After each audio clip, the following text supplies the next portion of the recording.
I did not know if I'd actually be able to publish this project. This has been in the works for quite some time. You're about to hear from the F-16 pilots that flew in Operation Rough Rider and Operation Midnight Hammer, as well as the maintenance and logistics folks that made it all come together. Now, for context, this was recorded in December of 2025 and January of 2026, which I think is really important. Also of note, remember that bringing a camera and being interviewed about one of the most classified missions in military history that just occurred a few months back, it's kind of a tough thing to just flip a switch and spill all the beans, if you will, which is not what we wanted to do, but I think you'll hear people talking around subjects.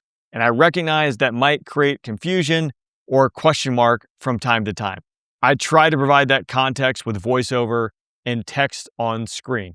We also use a lot of acronyms. You can find a link down below where I break down a lot of the acronyms we use. We're talking about combat operations and the interviewees are in the moment and you don't want to interrupt that. So if you have a question about an acronym, you can drop a comment down below. You can send me an email or check out that list because it might be on there. I would like to say thanks to Colonel Hickok, who is the 20th Fighter Wing Commander, taking a chance, allowing us to document history so this doesn't fall by the wayside. And a thread that found its way throughout all these interviews was this was a massive team effort. You're about to hear the side of the F-16 and the role they played with suppression of enemy air defenses that Wild Weasel mission set. And it began in Operation Rough Rider, one that many have not heard about, and that's the first part of the series. The performance of these F-16 pilots during Operation Rough Rider set the stage for them in Operation Midnight Hammer, which will be the culmination of this series. Also, over on the Afterburn podcast YouTube channel, which will be linked down below, you will be able to find the full interviews with each and every person that sat down with us to share a little bit about their story. So with that being said, let's get into it.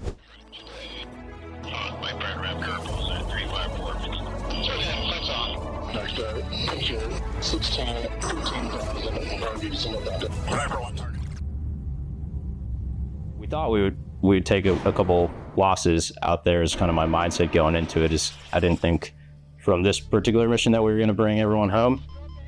Saw HUD footage of people doing last ditches for SAMs that are getting shot at them, and that's like really humbling. Your first day on the AOR and you're just like, damn, this is crazy. This is real. So I think that was a big lesson to be learned there. Some of those fighter jets flew in with the bombers into dangerous Iranian airspace, and then they went ahead of them to lay what's known as suppressive fire on the ground. That means they went ahead to take out any potential threats so that those bombers could come in and drop those bombs on Fordo, and as we learned today, also on Natanz, a second nuclear site. We get out to the Red Sea, we fence in, my flight lead goes to the tanker, and it's within probably 15 minutes of getting to the airspace. I find it, it stays, see what it is, go investigate, it's the thing. The true Wild Weasel mission. The mindset is still the same. Figure out the best way that we can to get the enemy to highlight themselves, be in a position where we can rapidly employ on the enemy. And usually what that means is take a look at me first, and then I'm gonna punch you in the face. And then if you try to do anything while everybody's finishing up America's business, we're gonna be here to make sure you can't.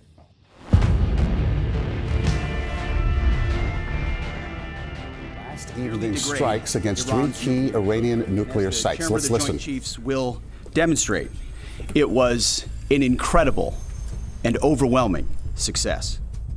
By now, we all know how this story ends. We've seen the headlines and we know the campaign that came after it. The people you're about to meet, though, however, did not know this is how the story would conclude. In June of 2025, before any of this was certain, there were squadrons of young fighter pilots and bomber pilots who risked it all in arguably one of the most daring missions in U.S. military history.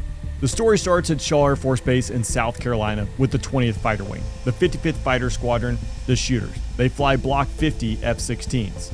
This is the jet that's carried the Air Force's Wild Weasel mission for the last several decades, and it's still able to bring the fight to the enemy, knocking down their surface-to-air missile systems and their integrated air defense networks. And in the spring of 2025, these fighter pilots did exactly that, carrying the Wild Weasel mission forward into the modern era. But in an operation that many people have not heard about, Operation Rough Rider. And that's really where this story begins and how the F-16 found its way into Operation Midnight Hammer. The 20th Fighter Wing is the largest F-16 unit in the United States Air Force. We've got 3 F-16 squadrons. Our primary mission is suppression of enemy air defense. It started off as a mission set that was critical to Air Force survivability during Vietnam. The communists basically imported in the SA-2 missile, which was one of the first surface-to-air missiles, and just started waylaying on our strikers on there. Combat losses became huge, and the Air Force was like, we need to figure out what we're going to do about this. A bunch of smart airmen gathered up in some classified hangars, got together some transistor radios, equipment, stuff like that, and they're like, hey, can we figure out a way to find these things? And they did.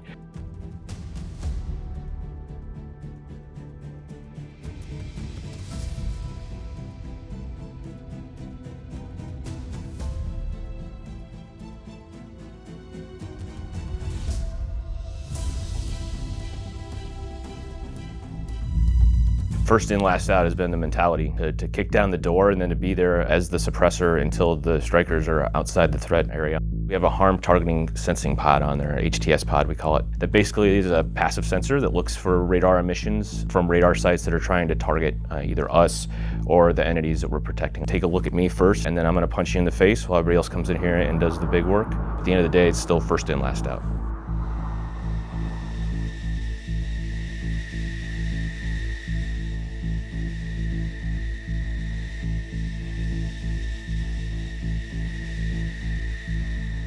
They were all talking about their brunch plans. I don't know, like what they did on their honeymoon. I was like, you guys want to talk about refinancing your mortgage or something? Like I was 9 years older than them, and then, got to be where I was 10 years older on average. The majority of them were probably like 27, 28 years old. We don't start out on this path knowing that you're going to be an F-16 pilot who flies into Iran during Midnight Hammer. Like, that's not how you go through pilot training or the B course.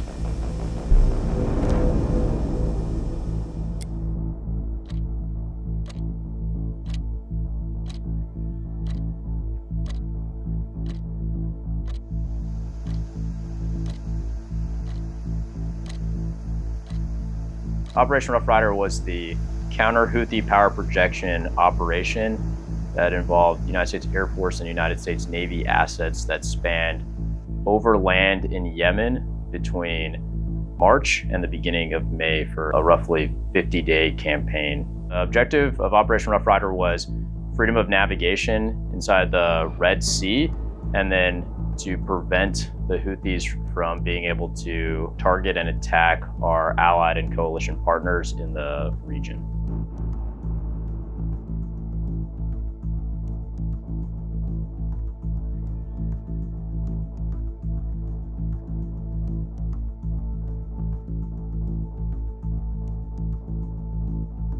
The high-speed anti-radiation missile, which is only carried by, in the United States Air Force, the F-16. So the Block 50 with its harm targeting system pod and our ability to carry the AGM-88 provided a close seed for F-35 and F-18s, as well as B-2s when they executed their air interdiction missions against the Houthis.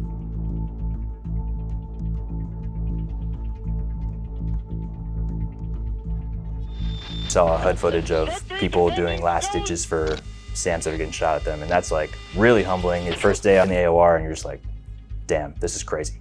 This is real. So I think that was a big lesson to be learned there.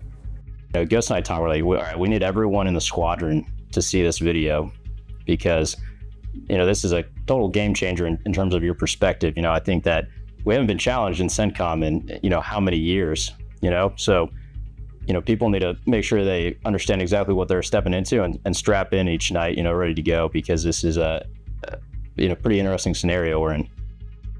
This country was kind of not looked at as much in recent years because it wasn't as big of a threat, and then it became the biggest threat in that moment. So it was trying to figure it out organically down at the fighter squadron itself. It is very much a contested environment. It's not what the Middle East was when we knew about the war on terror that we knew of, like you said, doing close air support, just flying DCA caps, ensuring that, we're fighting terrorism. This was a contested environment. They're shooting back and they're improved their tactics, and it's gonna be not a permissive environment for our guys to go fly and support freedom of navigation in the Red Sea. Every night we're engaged by ADA, so enemy defense artillery or flak, as well as various other guided and unguided missiles that the Houthis targeted against Allied aircraft.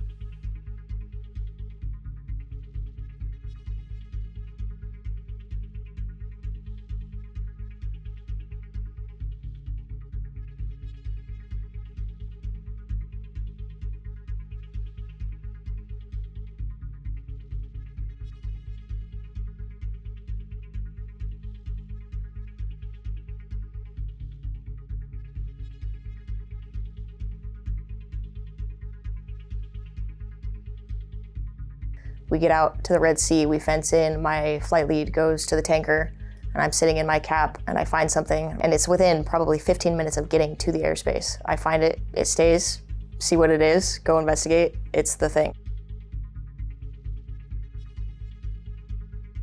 And so then we get set up and employ.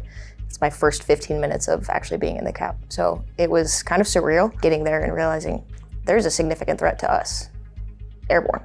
We're not just the threat there. It's like we are now at risk.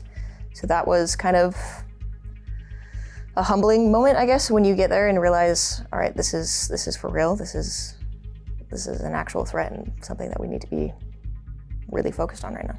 It scared the living shit out of me every night to send my people into harm's way and then know that I was probably not going to be the one to knock on the door because I've got to do it the next night, and the next night, and the next night.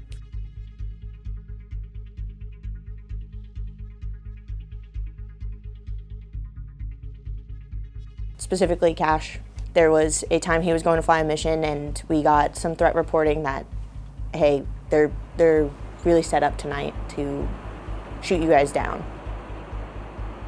And I call defending. Within 3 seconds of getting the stinger indications,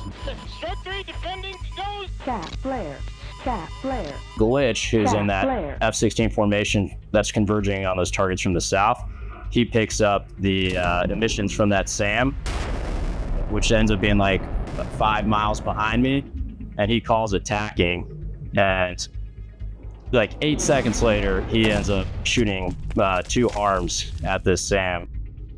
Within like 8 seconds of it popping up on my scope and then me shooting it, and then he was calling defensive on it, it just makes you realize how fast things happen. Because those missiles fly super fast, like 5-10 times the speed of sound, and you're only 20,000 feet above the ground. Yeah, I don't know if we could do any better than that. You know, it's like textbook, like sees it, shoots it twice, right? And, 40 seconds later, the SAM turns off there. We end up egressing, below Bingo to the north. It became very apparent that this wasn't back home. This wasn't, we're playing laser tag, that it was real and that these systems need to work. There was no more, oh, we'll get to it when we can. It's like, hey, I know this guy. I want to make sure he gets home okay. We had a ton of practice. I say practice, it's combat, but we had a lot of real employment up to that point that I think psychologically, like physically, made us successful when we flew into Iran. I was emotionally attached to this guy who had, defensively shot the SAM. So I don't know if he was pleased at the time that I was like, hey dude, you're going to Iran with me.